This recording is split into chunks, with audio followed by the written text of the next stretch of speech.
Прием, здорово всем! Сегодня у нас будет почти полноразмерная клавиатура от Akul, это модель X98. Мы уже смотрели на Pro версию, там был экранчик, а тут без него и дешевле. Так вот, постараемся разобраться, стоит ли клавиатура того или нет. Начну с распаковки. С ВБ запаковали аж в 3 пакета, внутри коробка из довольно плотного картона. Дальше первым делом встречают целых 2 инструкции, затем в кофре от пыли сама клавиатура. Кофр даже брендирован. Из допов остается карточка от продавца, комбинированный пулер, 2 запасных свеча и также прорезиненный в меру гибкий провод с ферритовым фильтром. И еще остается сама клавиатура и по первым впечатлениям какой же громкий пробел. Теперь ко внешнему виду. Здесь 102 клавиши закрытого типа, а блок с делитом не классический, как на полноценных полноразмерках. Снизу есть логотип компании. Профили клавиш OEM, высота обычная, привыкать не пришлось. Все управление на верхнем торце слева, там же и донгл. На дне остаются 4 резиновых наклейки, а также 2 ножки на 2 уровня с резинками. По сборке отмечу, что отличная. При скручивании есть звуки, но думаю, что эта плата трет шумку внутри, но скрипов пластика нет.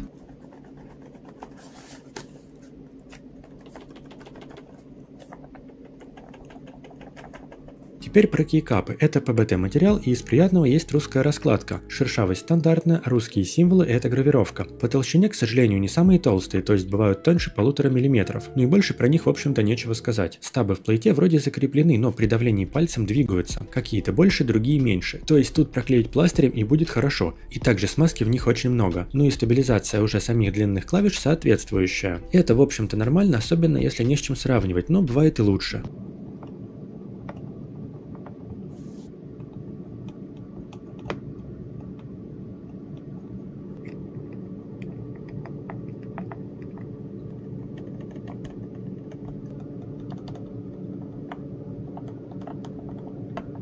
Свечи — это Blueberry Switch, есть логотип Akul, и вроде как они уже были, по спекам вот так, из интернета. Тут нормальные материалы корпуса, они не ломаются, световода нет, просто отверстие. Люфт стемма имеется, но не самый большой. Вобл клавиш небольшой тоже, но присутствует. Внутри вот такая пружина и есть даже смазка, но больше именно на пружине и на контактах. И по виду она более жидкая, чем густая. Тугость у пружины вот такая. По ощущениям вполне нормальный тайпинг, но я бы сказал, что они и легкие, не самые плавные, а также по некоторым стенкам есть ощущение песка. И тут снова защелка свеча такая, что при очень сильном давлении может двигаться верх корпуса в плите.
Если же подытожить про тайпинг, то на мой взгляд он довольно громкий, но, как говорится, на вкус и цвет. И как по мне, то длинные клавиши, пробел особенно, достаточно сильно выделяются, и надо бы дорабатывать по-хорошему. Но в целом многие пользуются и так. Про нюансы при работе скажу, что их не было, радиоканал отлично работал, отвалов не заметил. Просыпается клавиатура по нажатию, и будить заранее не нужно. Главный нюанс, как для меня, промахивался под элиту после своей полноразмерки, разве что. Софт тут есть, но только на ПК. Сейчас мы с вами находимся в софте данной клавиатуры, давайте посмотрим, что тут есть. На самой последней вкладке можно поменять язык системы, скинуть на заводские значения, также установить время сна, и если есть какие-то проблемы с клавишами, можно установить, скажем так, время отклика. На вкладке с подсветкой можно настроить подсветку, есть много пресетов, также можно это все детализировать, поменяв яркость, скорость и цвет. На вкладке с макросами при необходимости можно делать макросы, это работает, я проверял. И на вкладке профиль у нас имеется несколько профилей, в данном случае 3, их можно как добавлять, так и удалять. Здесь у нас представлен обычный уровень, также FN уровень, и есть еще обычный режим с переключениям. И при необходимости можно выбрать любую клавишу и переназначить так, как это требуется. Из вариантов здесь у нас клавиши клавиатуры, системные клавиши. И для того, чтобы установить какую-то конкретную функцию, которую вам хочется, нужно нажать правую кнопку мыши,